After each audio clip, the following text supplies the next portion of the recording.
Oh, I cuma terfikir Naura yang independent woman, degil, tapi comel.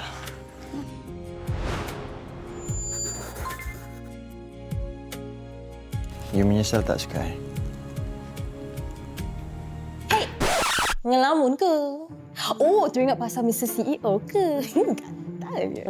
Mana ada. You tu bila nak balik rumah? Sabarlah, you tahu family I macam mana kan? Suka suruh I balik, macam tak biasa. By the way, you balik awal ke malam ni untuk dinner? Lepas meeting dengan Anika, I terus balik. Kita jumpa kat sana je lah terus. You pun bersiap kat rumah family you kan? Ya. Okay. Yes, ma'am. Okay, so pergi sini, pergi kat Google Drive. And then you just copy paste. Buka slide 3.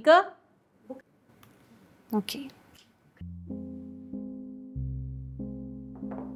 Kenapa you pilih ni?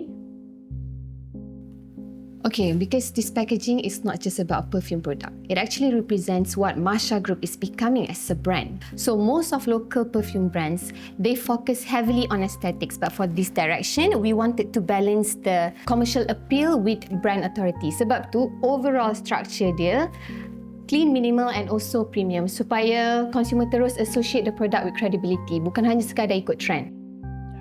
So since this is under Masha Group on label, the packaging also need to reflect who we are as a manufacturer. Kita bukan sekadar keluarkan produk.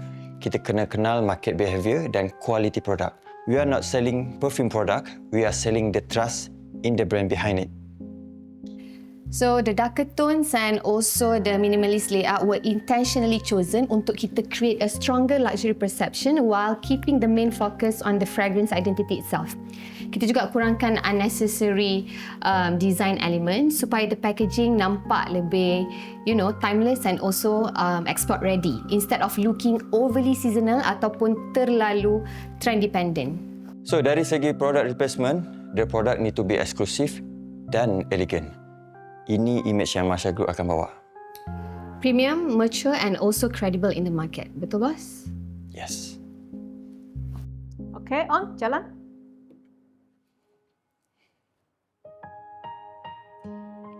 Thank you, Anika. Kalau tak ada apa-apa, I pergi dulu. Jumpa nanti. Ini I suka. Ini lagi I suka.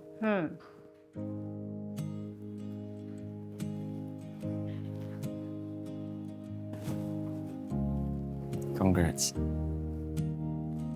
Sekarang I faham kenapa bos reject proposal I dulu. Because it was very straightforward and I tak faham direction Masha Group time tu. Sorry for causing you trouble. No worries. Dulu I tak pernah dengar pendapat you. Tak bagi you ruang. Selalu tekan-tekan you. Tapi bila I dah bekerja dengan you, I faham struggle you. Cara you berfikir. Ya. Thanks, baby. Oh, I mean Nora. Nora! Nora, kau keluar sekarang?